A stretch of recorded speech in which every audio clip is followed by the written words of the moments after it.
Hello, this is John Greiner with Basin Safety. I'm your safety instructor today. We're going to be covering a few different topics. We have accident, incident, investigation, and reporting, important topics in oil and gas and all industrial safety, fatigue management and heat illness prevention, and hot weather work.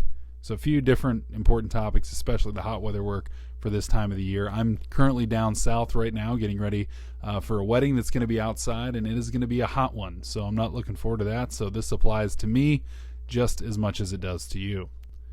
So getting into accident and incident reporting requirements, starting right off the bat, every company has their own system, their own method of employing the reporting requirements when an incident were to happen. Now, first of all, we want to prevent them from happening, and we're going to talk about that in the upcoming slides. But just to note that your company, even if I tell you these, they may be different than your company. So it's important to understand what your company requires. And I'm going to give an example of a kind of a checklist to follow here in an upcoming slide as well. So we need to know what we need to do. So we need to determine action items as soon as an incident happens or after an incident happens, like, hey, what do we need to do? And this should be a checklist. This should not just be, whoever has the best idea, let's get around a table and talk about it. I mean, that's good, but you also want to be like, hey, we got to make sure that we have, the pictures taken and the witness statements taken, and that we've contacted the correct, authorities if necessary, just to make sure that those things aren't forgotten. And believe it or not, I have worked with major companies, large companies, where this has been forgotten. And OSHA, or maybe that's not the name of the group, but in this case it is. I'll just say it's OSHA. They got very upset by not being contacted when they should have been contacted, and everybody kind of should have known. As well as contact information. What is the number to that group? I mean, I don't know how many of you guys have OSHA's number directly in your phone. I do. I'm actually not very proud of it. I don't know why I said it, but I do. But a lot of people don't have OSHA's number in their phone, right? Or memorized. Also, time requirements. How quickly should things get put out there?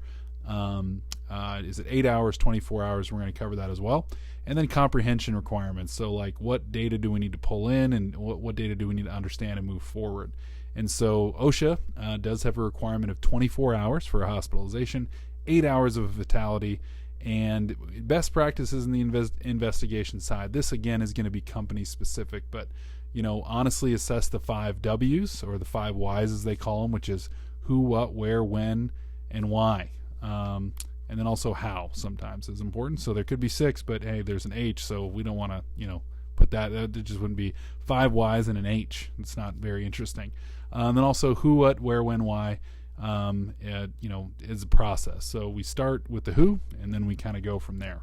So the first step of accident incident investigation is actually preventing the incident from happening in the first place. Now, it's easy to say, typically, if you're the guy that brings that up during the investigation, you are asked to leave the room because you're not helping anybody. But now that we're, hopefully before an incident's occurred, we can kind of honestly assess this. So how do we prevent it? What's going on? What's at the job site that could cause problems? Is there a work site layout that's not ideal? Are there trip and slip hazards? Are there things in our way or in our path that could cause a problem? Are there tools that we're using that maybe aren't up to snuff or aren't the right tool for the job? Is there stuff above us? Is there equipment and vehicles around us? Is there mechanical equipment that we're working with? Is there pressurized equipment and fluids, energized equipment? A lot of these are covered in something called the life-saving rules that's out there by the IOGP. You may have seen these out there. They're kind of gaining in popularity in a big way. But yeah, I mean, what are the things that could go wrong that we know hurt people, right? Very few people were hurt by cotton candy. So if you're eating cotton candy and you ask yourself, how am I going to get hurt? Probably not going to get hurt. Now, if you're dealing with a loader or an excavator, have people been hurt around these? Definitely. All right. Well, why did they get hurt? How do we prevent that from happening? Do people get hurt walking across location? All the time. Now, it's kind of dumb. Like, no one steps out of their truck thinking, I'm going to roll my ankle today. But it does happen. Why does it happen? How do we prevent it? That's really where we get to start. The question we have to ask ourselves in order to do that is, what can fail during mobilization, when we're going out to the job site? Well, when we get to the job site, as we're setting things up, preparing for work, and then also obviously during work, what can happen while we're actually performing the work, and then lastly when we're cleaning up and demobilizing. So honestly, prior to the demo, kind of getting everything ready to go home, a lot of accidents happen as people are finishing up for the day. They're like, oh, I'm done, and their mind is already switched off, whether it's beer 30 for some people, or they're just ready to be home. They got something that's going to, that they're looking forward to once they leave the location. Their mind's already on that thing. So for us working out there, that's something we got to focus on, is keeping our mind on the job. And really, when we're looking at what can fail, it's not just from a safety perspective. Like, I wish there was a good catchphrase for this, but I, to the core of my being, believe that quality operations equals quality safety. Like, no one's ever said, hey, Billy, man, great worker, hard worker, best worker I ever worked with, but he's in the hospital every week. Nobody says that. Like, doing it well means doing it safe. They're kind of intertwined. So really this simple thing is what can fail operationally as well as safety needs to be identified. We can't just think about things in a safety vacuum because it doesn't exist. Everything is operations related. So yes, we got to do our JSA and think about the JSA in terms of what can fail, not just let's write some safety words down that the safety guy will be really impressed with us about if he ever gets, if he ever even looks at this thing, but more so from a perspective of, hey, what's going to go wrong while we're out here doing this job, and how do we prevent it from going on? What's going to extend the length of the job where it should take 30 minutes, but instead it takes us an hour or 2 hours or 5 days? What's going to do that? Let's plan for it. Let's talk about it. Let's prevent it. And then if an accident occurs, so now we're getting to, okay, we planned, but our plan didn't happen exactly the way that we discussed it, or something changed and an accident or an incident occurred. What do we do? The first thing we got to do is assess the severity. A lot of people will say call 911. Well, it's like if Billy comes over to me and says, hey, an accident happened, and I'm like, 911, and I'm like, what happened, Billy? And he's like, oh, we dropped your sandwich on the ground. Sorry, man, it's all dirty. We maybe didn't need to call 911. So we got to, and then, very quickly, hey, what happened, Billy? John, my name's John, obviously. So John lost his finger. Okay, it's time to call 911, right? Like, all right, that's a 911 situation. Really, he has 10. Maybe not. He's got 9 others. No, just kidding. So definitely, we need to assess the severity, determine what needs to be done. If it is an emergency, if it is an injury of some sort, like, oh, John twisted his finger, right, and it hurts him a little bit. Instead of just calling 911 or send him straight to the hospital, we need to know if our company has an emergency medical response plan or a medical case management plan. And typically, we do. And Extreme MD is a company that does that. There's Axiom. A lot of people are familiar with that. This is their number. You can screenshot it, know it. And if you call it and they're not going to be like, well, you don't have an account, click. Now, if you need some help, this is a good number to call. And then if, again, someone needs first aid, they're going to walk you through it. If you are first aid trained, great. You can, kind of follow your training. But these guys, especially if it's on the line of like, does he need to go to the hospital? I don't know.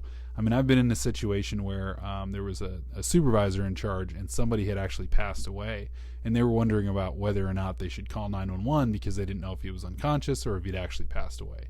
So just a quick epitaph here. If you're wondering if you should call 911, the answer is yes, you should call 911. If that's ever a quandary in your mind, the answer is yep, call it. Worst case, you can call it. Now, again, if it's for dropping a sandwich, you might get in some trouble. But if it's, we thought a guy was hurt worse than he was, you're not going to get in trouble for that. It's better to have them coming than not have them coming. So some other things about, again, getting away from injuries now, but property damage. There's kind of a minor, this goes the same thing with injury, and we'll go into this in a minute. Minor to major. Then we have serious and catastrophic. So, minor is going to be minimal damage to equipment, like think a dent in a fender, right? A major is like, hey, we dropped that truck down in the ravine over there and it is done, right? Or we dropped something onto the truck, or the crane dropped something and it broke and that was $1 million. We're talking major, major to catastrophic, depending on what it is.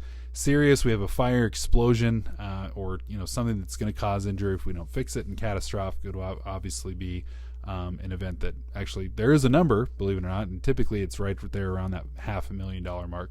With inflation, that was like $100 last year, so maybe that number is going to change, but typically 500,000 is the number. Same thing with loss of well control, loss of control of equipment. things of that nature would be in the catastrophic category.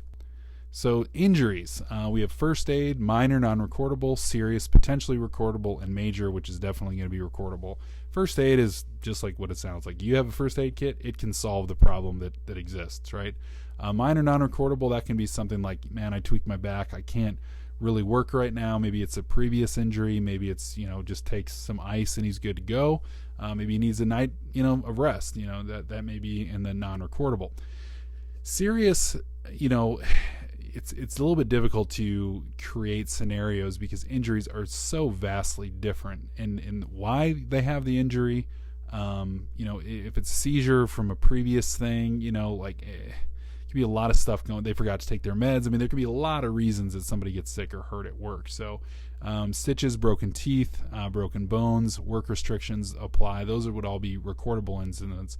And then major is a hospitalization or work restrictions, etc. So with that, and then the catastrophic in this case is obviously a fatality. So again, it's good to have a plan. It's good to have like a step-by-step thing that you need to do. It's good to have some reminders there, like about rescue requirements, muster point requirements, leaving the incident scene alone, things of that nature. So for that, we do have these cards that we make. We actually have them out there for a lot of customers as well as ourselves. Hey, this is a quick response card to know what to do in the event of an emergency. If you guys want some, let me know and we can give you some. So incident reporting guidelines. Now, we've made these as well, and they're just a great resource for, hey, there's a one-page thing of what to do if there's an incident. So, we have immediate within, right away, within an hour, within 8 hours, within 24 hours, and within 1 week. Now, this is general. Again, different customers that you have may have different requirements, but, it's a good idea to know, like, what the timeline is. And I want to give a shout-out to Dan Griffin with Nesset for kind of giving me this idea and saying, hey, we want something like this so we can just see it. And so we were able to put this together and make it very clear with what you're supposed to do. Reporting timelines vary, but again, an injury that results in a hospitalization is within a 24-hour phone call. You need to let OSHA know. Fatality needs to be 8 hours, and just to let everybody know, if OSHA calls and asks for your OSHA 300 logs, you got 4 hours to send them to them. That's 4 hours, 1, 2, 3, 4. I don't know why you got to get those to them faster than you need to report actually somebody passing away at the job site, but that's the rule. So just keep that in mind. So purpose and importance, obviously, especially when it comes to an injury, like you need to get on it now. Like it's not like let's wait 30 minutes and see what happens. Now with some things, again, it's difficult to assess that kind of in a theoretical sense, but a lot of injuries, blood loss, concussions, any sort of internal bleeding, etc. These things can take moments to turn from just normal, everything's okay, to potentially fatal. So within 15 minutes, 15 milliliters of blood loss rather within 30 minutes, that person's gonna die. That's it. After the heart stops, you have 6 minutes until expiration without CPR. Internal bleeding, if not managed within 6 hours, can cause fatality as well. So again, report them, take care of them, get this stuff done. Don't try to hide stuff. You're like, oh man, I'm gonna be. There's another guy, slipped and fell, hurt his back, was like, I'm fine, and then 6 months later is trying to get paid from the workman's comp from it. It's like, dude, you denied medical coverage. You told everyone you were fine. You can't, you can come back 6 months later, but it's not this, it's going to be very challenging for you because people are going to ask a lot of questions and maybe think that you're making stuff up, even if you're not. So serious incidents, we need to make sure, in any serious incident scenario, we need to get people out of there right away, right? Again, we're going to assess the severity, then we're going to get people out of there. We're going to take a head count and make sure that everybody's there. Arrange transportation of any medical, requirements that are needed, and then perform rescue if you're qualified to do so. And then a lot of times with rescue, we want to make sure that there's a buddy there, so we're not going into rescue by yourself, which can, depending on the job you do, be challenging, but that's the requirement. So another step here in the accident incident reporting is scene preservation. So we want to make sure that we leave everything the way now we're tempted to clean up, right? I mean, if you're a good worker, especially, at the end of the day, you clean everything up, you get it back to normal. In the event of an incident, you just got to leave it alone. You can take photographs if things must be moved, like if it's a dangerous situation, we got to move stuff. Make sure you get some photos so the investigative team can, kind of reconstruct what happened. You want to cordon off areas if necessary, again, depending on where you're at. Assess the people, get information. Now, witness statements, we want to get them right away, and I'm going to get into this in the next slide. But if people are like, freaking out and this is a shock scenario, don't be trying to take a statement when someone's like not mentally prepared or present, right? So there's definitely some tact to this whole process. And then again, it's okay at this point. This is what we call the information gathering and protection stage. So we're protecting data by not messing with the scene, and then we're going to start gathering information, which goes into the next slide. So witness statements, we need to make sure everyone on site, even if the person on site was not involved, they need to give a statement like, hey, I heard shouting, or I was over here, didn't hear much, then the cop showed up. Whatever it was, fine. We want to have data from everybody that's on site. And then again, with the 5 W's or 5 Y's, who, what, where, when, why, provide clear data without speculation. So it's not like, I think Johnny, left his meds at home. Like, do you know that? We need specific, hey, I don't know what happened. I saw the thing drop. I heard screaming, and then I went to the muster point. That's okay. That's all that happened. Great. Write it down. Let's get some data. No speculation at this point. So once we get all the data, the scene was preserved, we got the photos, we got the witness statements, we kind of understood what happened. We're going to look at some different elements of a company. We're going to look at the procedures of the company. We're looking at the training that the guys had, the environment, and then the equipment that they were working with. That's it. So again, if we're talking about prevention, do we have the right procedures to prevent incidents? Do we have the right training to prevent incidents? Is the environment conducive to a safe and healthy workplace? And is our equipment in good shape to prevent an incident from happening? Typically, these things working in tandem together will prevent the majority of incidents. So keep that in mind. Take a screenshot, download the presentation from the link. Definitely get this data if you can. So elements of an investigation, we have again all these different elements, and then the last one is historical precedents. Again, looking at our equipment, is it cotton candy or is it a loader, right? If it's a loader, I'll tell you now, if you don't know, loaders kill people every year, typically by backing over them without a backup alarm at nighttime. So, but not always. Sometimes it's broad daylight and they just run straight forward over a guy, right? Loaders are heavy and unforgiving pieces of equipment. So yes, if we're using a loader, especially if you use one every day, it can be like, oh, I'm just hopping in the loader. Like, I'm hopping in a golf cart. It's not the same thing. We need to take those special precautions and recognize that this is a dangerous. Now, I know golf cart. Now, someone out there is thinking, oh, golf carts kill people too, which is true. So next time you're out on the links with your buddies, keep that in mind as well. But yes, we want to know, is this equipment or these tasks that we're doing dangerous, and what can we do to prevent that danger from becoming something we have to deal with? So reporting, lastly, if you are involved in the reporting side of things, and I put this out into the world, I probably don't even need the slide in here, but I put this out into the world to let everybody know that reports should be concise. They should not be overly wordy, as I can be sometimes in these trainings if you've been taking them for a long time. They should be thorough at the same time, meaning all elements are covered. We're going to clarify the 5 W's. Not like that because you'd kind of sound unprofessional, but essentially include them into the report. Assign corrective action items, and then avoid assigning blame. Now, typically, right, like let's say Billy shot a gun off at work, which has happened. I've heard of it happen. Believe it or not, I've seen it on an episode of The Office, but then I've heard of instances where it actually happens.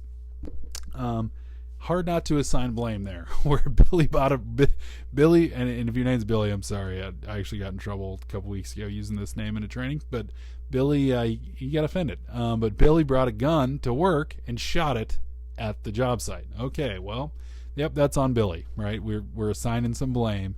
Not necessarily. It may be a little bit deeper, but essentially the goal is not to tell Billy he's an idiot. The goal is to find out, why did Billy bring the gun to work, and are there other people that are about to do the same thing because of the Now that one's pretty out there. I probably killed my analogy there, but essentially, why did this happen? Let's figure out why and how. Again, the most important thing after an incident happens is the lessons you learn from them and understanding how to prevent it from happening again.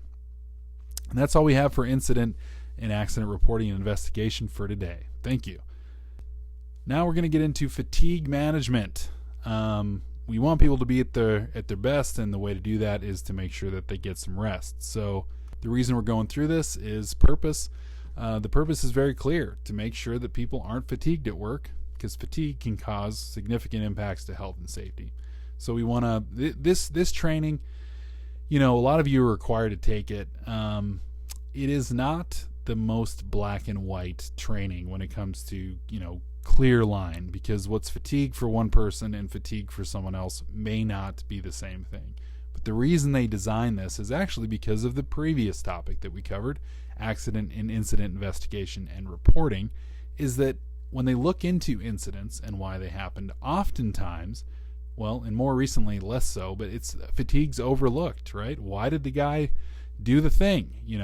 Because he was tired. He wasn't thinking straight. And if any of you have been on long road trips or worked 24 hours, 36 hours, 48 hours, you're not at 100 at the end of a 48-hour shift. You're not. It doesn't matter if you are extremely talented at your job. After 48 hours, you're going to be kind of a waste of a human.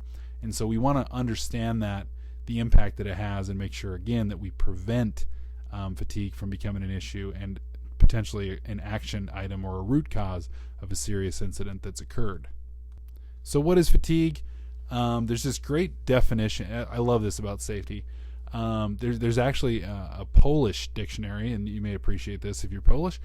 There's an old Polish dictionary from 1860, and in it says horse. It has the word horse in it, like most dictionaries should, and it says horse, and the definition is everyone knows what a horse is.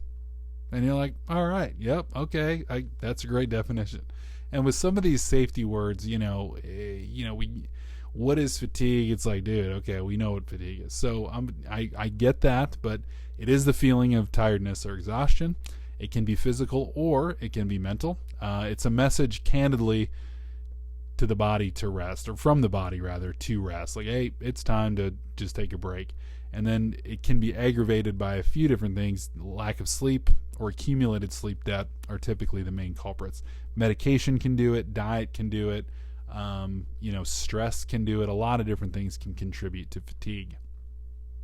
The effects of fatigue can be, various. It can be inability to see properly. You're going to, start to get blurry vision, slowed reflexes and reactions. And again, depending on the type of work that you do, this can be detrimental and even, serious, extremely serious.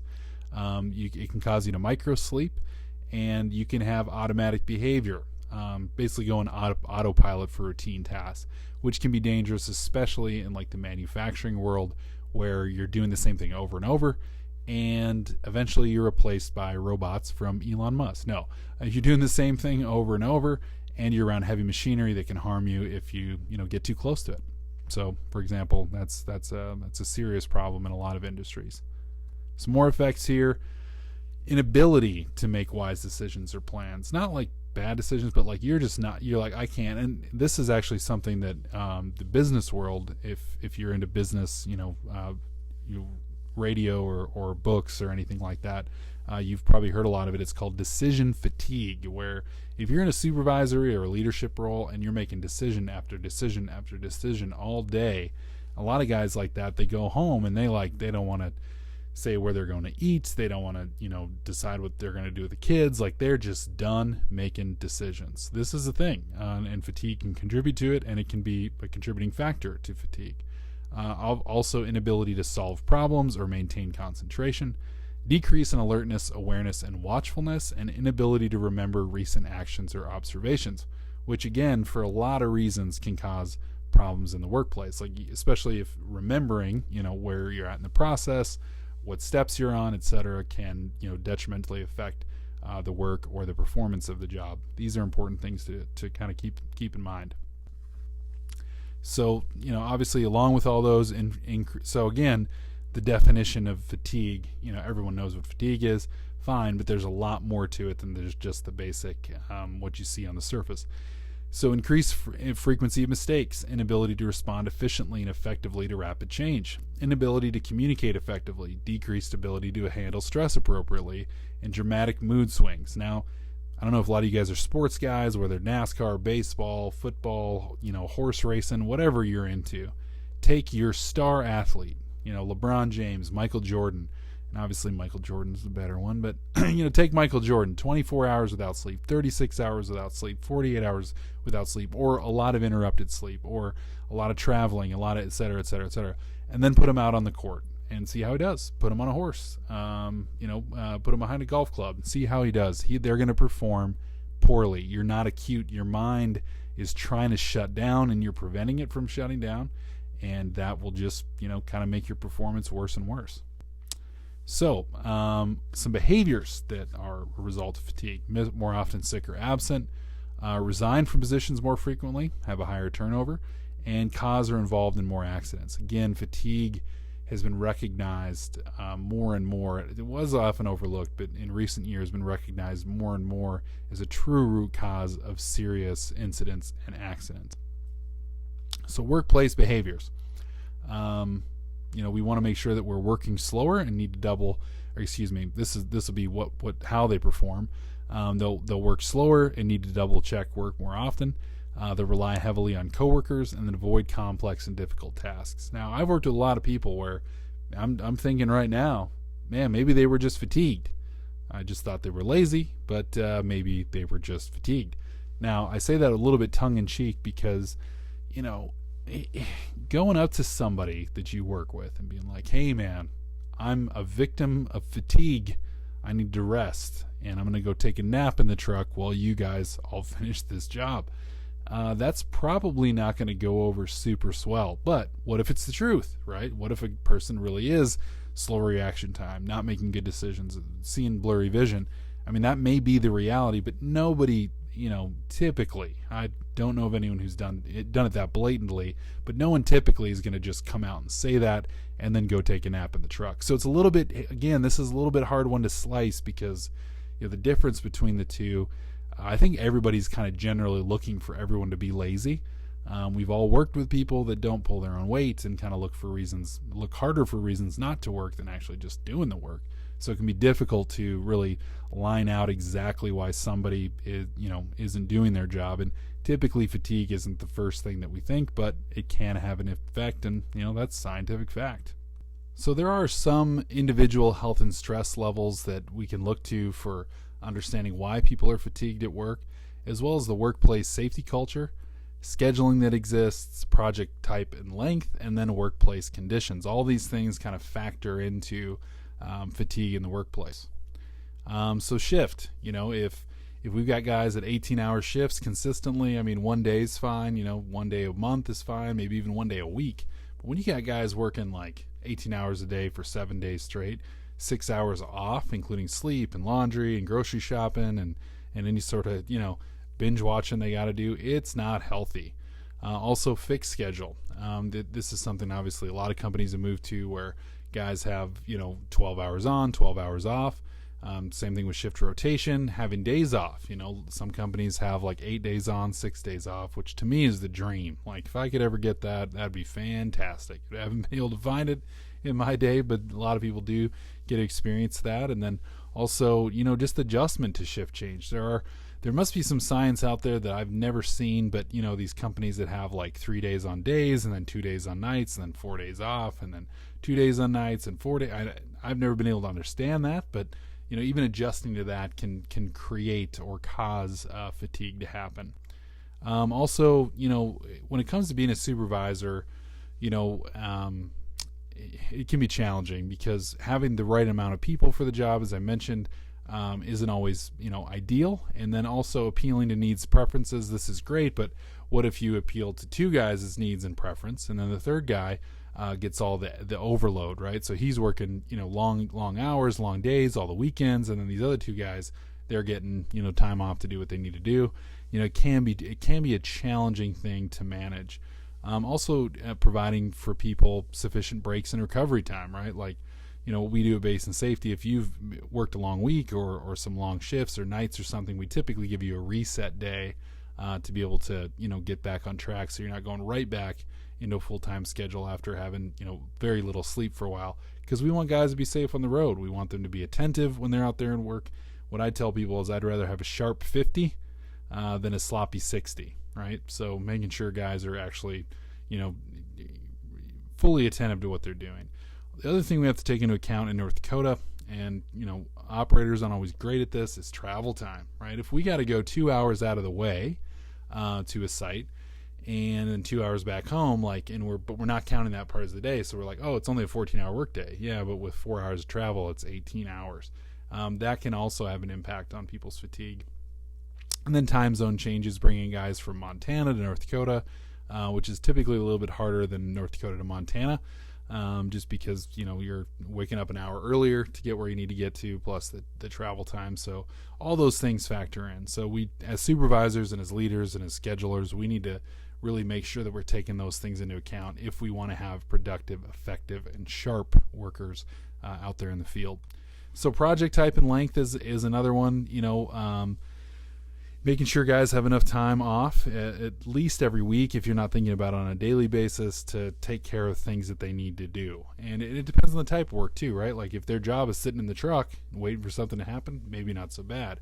If they're hammering it the whole time, busting butt, turning wrenches, breaking down pipes, building stuff, welding, etc. That's gonna have a different impact and toll on them.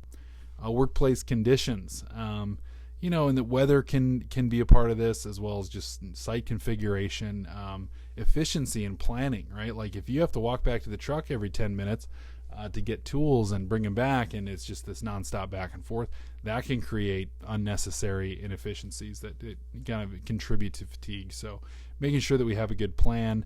Again, the home environmental factors and homesickness, we've definitely dealt with this with our workers that we brought in from out of state, especially when they're younger or have been away from home. This does have an impact on individuals' work performance.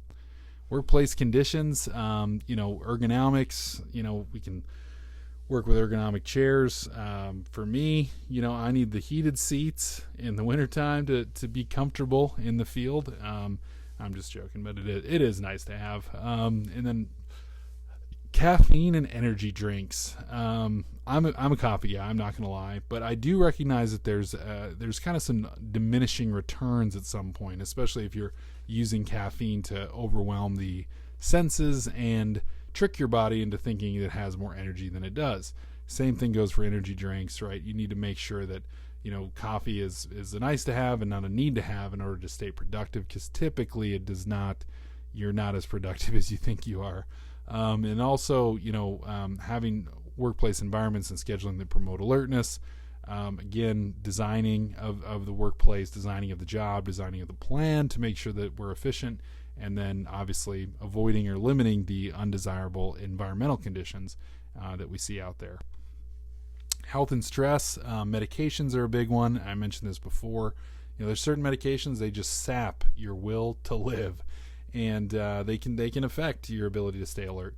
Medical treatments, sleep disorders, we definitely ran into that over the years. Individuals, health conditions and illnesses, long-term diabetes or hypertension, and then short-term things like cold and allergies. All these things need to be taken into account. And again, a lot of people like to push themselves. They don't want to be seen as lazy, and there is something to that, right? If you're the guy that's like 3 o'clock, like, hey guys, I'm tired, and you say that every day, you're probably not going to have a great relationship with your coworkers. And if you are that person, you have to recognize that you not pulling your weight definitely will have a negative impact, not only in your relationships with your coworkers, but also the workload that they have to take on, which just exacerbates the problem. But at the same time, if you're in a legitimate place where you recognize that your level of fatigue is not up to snuff and you're not fully alert or doing your job effectively, you do need to tell somebody, right? But then probably the most impactful thing I can say in this whole presentation, and we're near the end of this one, is fix it. If you're not getting enough sleep, go to a sleep study. If your medication's making you tired, switch it up. Like, do what you have to do to get yourself right. A lot of people just live in this status of kind of long-term problematic realities, and I cannot stress enough, get it fixed, get it looked at, get it worked on. One of the other things in addition to getting it fixed is stress. Like, some people are stressed, they got stress out of work, they got family stuff, they have, fix it. Yeah, not every problem can be fixed, and I want to make room for that, but also I want to say, hey, if there's some stuff in your life that's really affecting you outside of work, you need to fix it, because it doesn't matter what job you have, it's going to limit your potential and limit your effectiveness. So that can be physical health, mental health, emotional health rather, and then also, these are related to issues at work and home. Relationships are typically the main cause and factor. Again, I just encourage, you need counseling, go get counseling. A buddy who needs counseling, is having a lot of issues, be real with him about it. And kind of going a little bit deep here, but the fatigue management one does go deep, candidly, is we need to make sure that we're people that are working on these issues and getting them resolved quickly, so that it's not this long-term thing. And I've seen it drag people down for decades in their career, where they just don't get the stuff fixed. And every job, they get a new job, and it's good for a while, and then it falls apart. So they go get another job, and it's good for a while, and then it falls apart. And these underlying issues don't magically go away. They have to be dealt with. So some symptoms of health and stress: if you have chest pains, headaches, indigestion, substance abuse is obviously one of them. Weight changes, mental health issues, sleep disorders, all these are a sign of health and stress out there, so kind of keep that in mind. Safety culture is another one. Don't penalize workers who need rest due to fatigue. And again, this is tough, right? Because it'd be easy to say, man, it's noon o'clock, I'm fatigued, I need to take the rest of the day off, and then they're out golfing, right? So that would be, it's tough. Versus somebody's like, man, I just worked 318s or 324s. Like, I need to get some rest. You kind of, as a supervisor, need to kind of assess that and not always lean into this person is lazy and trying to take advantage. Workers must be encouraged to report fatigue and be honest about it. You definitely want to make sure that, as a supervisor, you're doing what you can to prevent that from happening. We do not want to reward productivity over safety and health. Again, my perspective, my kind of mantra is that these two things can go together, but efficiency is a main piece of that. Also stress the importance of fatigue management. And again, a lot of this is about outside of work. It's not actually in the workplace. A lot of it can be, impacted from outside work. Also, making sure people know how they're doing, because if they're just if they're just spinning a gear and they don't know what it's turning, that can be pretty impactful over the long term. And then again, incentive programs should not promote behaviors contributing to fatigue. Like, this guy worked 120 hours last week, he's the best. Sometimes that's necessary, but if that's the constant, then it's going to create a scenario where people feel like they have to kill themselves in order to be successful. That may work for the short term, but it definitely will not make you successful in the long term. All right, now we're going to be covering hot weather work and heat illness prevention. So both working in hot weather as well as working with heat creating element in work that can potentially cause serious injury or harm to an employee. So heat stroke is kind of the more serious one, and the one that we really want to watch out for. So here's some infographic elements that kind of talk about this. I'm going to focus on the prevention first. So alcohol is really bad in heat situations unless it's, there's a lot of water. So if you're drinking a lot on a Sunday and you have to go to work on Monday outside, it's definitely going to create the recipe for some heat-related illnesses. Thick clothing can be challenging, so make sure you get that good light FR. It does change in rating as you go lighter, but sometimes that's going to be vital, especially in the summertime. Outdoor time or time directly in the sun, we definitely want to make sure we have protection of eyes and skin, making sure that we have some sort of sunscreen on. They say umbrella. I don't think we're taking a lot of umbrellas out here on site, twirling it around, carrying a pipe wrench, but water and making sure you keep your body temperature cool is extremely important. And signs of heat stroke and heat illness, rapid heartbeat, no sweat is a big one. Hot or red skin, dizziness and headache, unconsciousness, should be a sign that something's not right. And then vomiting is actually another sign that your body's like saying, hey dude, something's wrong, we need to get it fixed. Outline, kind of covering this, we're going to be talking about heat illness including heat stroke, how the body handles heat, type of heat illness, and then risk factors, as well as prevention, emergency response procedures, and supervisory guidelines. So there is an OSHA standard on this. Actually, it's heat illness prevention applies to outdoor places of employment with heat illness potential, which is basically anywhere in the summertime, especially if you're now West Texas, New Mexico area, southern New Mexico. A lot of problems with this, especially with guys wearing FR clothing. Like, they have guys drop out, right? In the South, if you work in that area, you know they have cooling trailers, actually, as a part of work sites. You'll have a cooling trailer out there where guys can stop and cool off their body temperature, because it just gets hot. So we're also going to talk about provision of water, which OSHA requires, access to shade, and then local or company procedures for heat illness prevention. So this is something we do want to cover about on every year. So we like to do it around this time when it starts to get warm up, but isn't already kind of beating down on us. We talk about environmental and personal risk factors, importance of consuming water. Hydration is like your absolute number one method of preventing heat illness, period, full stop, end of story. It's the best way. That it's like a radiator needs water. Your body's radiating heat needs water to do its job effectively. The importance of acclimatization, common signs and symptoms of heat illness, as well as the importance of reporting signs and symptoms and emergency response procedures. So without further ado, let's cover heat illness. So some risk factors. We already talked a little bit about alcohol being one, or caffeine, but obviously temperature is the main one. Humidity, air movement or lack of, radiant heat, and conductive heat, working around the ground where it's hot. High intensity and or duration of physical activity need to be taken into account, as well as PPE and clothing such as thick FR or Tyvek overalls, things of that nature. So poor physical condition is one. If your body can't effectively cool itself down, that's going to be a problem. Age is one factor of that, as well as degree of acclimatization. Like when people, North Dakota, we love to make fun of people from out of state that are working in the winter and just having a hard time of it. But flip that around, I almost think that most of us from the north would have a harder time working in the south in the summer than the southerners have working in North Dakota in the winter.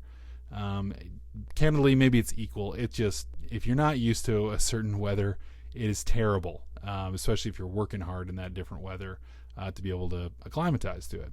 Water consumption, again, the number one most important item in this whole thing.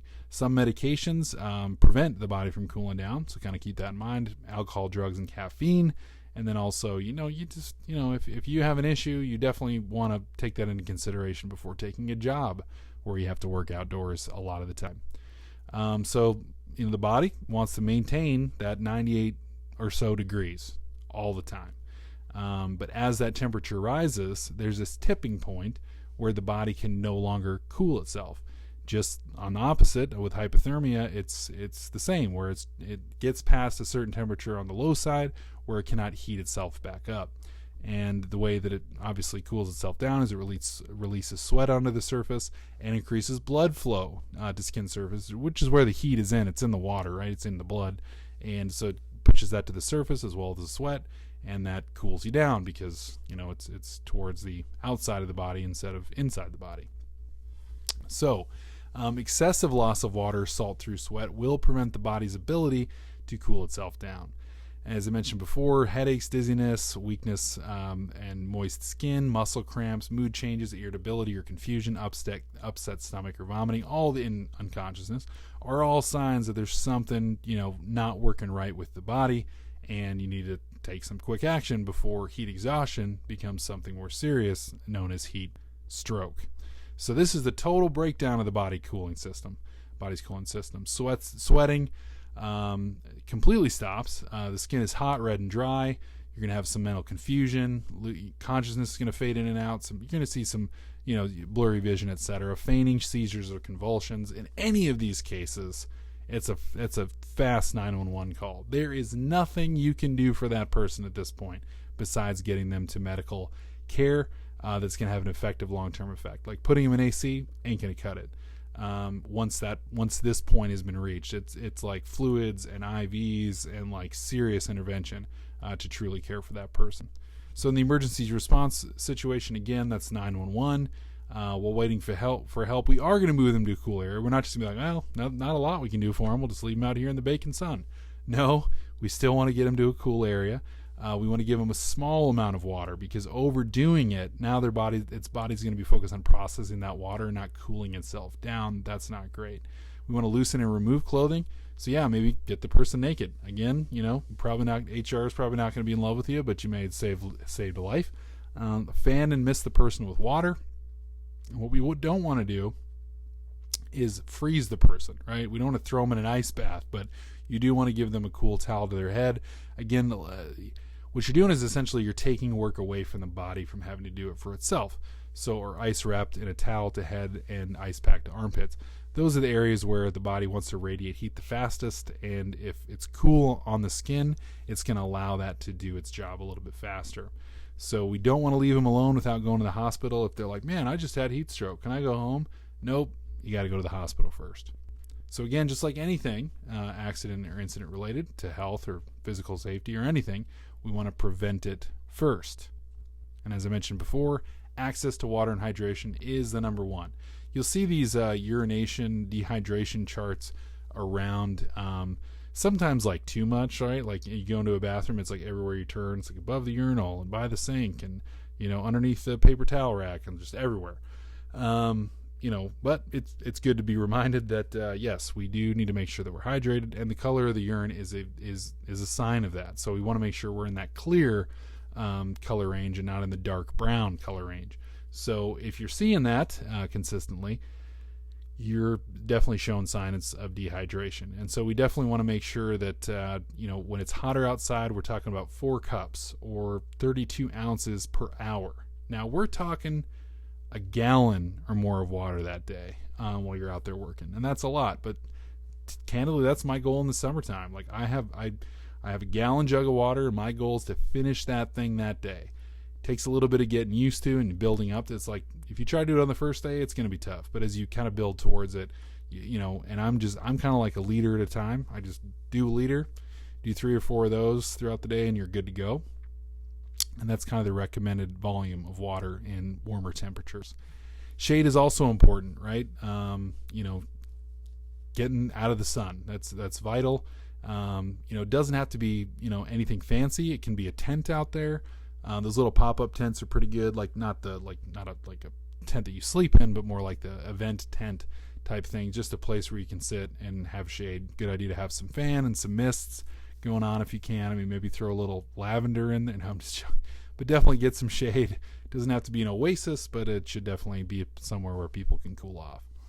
Supervisors are really the ones who are most responsible, because if the owner of the company is in another city or in an office somewhere, he doesn't know what these guys are experiencing. Like, you as a supervisor need to really take this into account and plan into your work the heat-related illness prevention.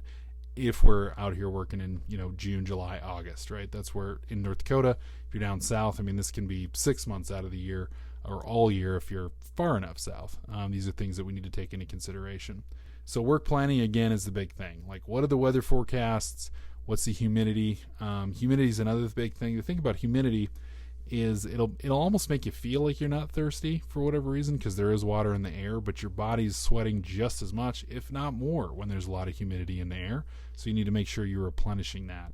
And so when that happens, we need to schedule breaks more often, right? We can't be working 6 hours straight when it's 90 degrees outside with a lot of humidity. It's not going to work, right? Like, you need to take more frequent breaks. Maybe it's once an hour and a half. And really, that depends on the team that you're working with. Different, again, age levels, physical conditions, etc., are going to change that. So talk to your guys, just keep an open dialogue about it and plan around it. Again, acclimatization is a big deal. Usually takes about 4 to 14 days to effectively acclimatize, and that's physically, but mentally it can take longer, and we need to make sure that we kind of keep that into consideration. On the opposite side, on the wintertime, I actually went to Mexico during college and during the winter. I had a great boss. He let me, literally go to Mexico for a year and keep my job in the wintertime and the summertime. And that was the preacher in the patch, oil patch that is. So I was out there in the wintertime working for him on Christmas break. And man, I did not do well coming back, because I'd basically missed winter. I went in the fall and didn't come back till Christmas.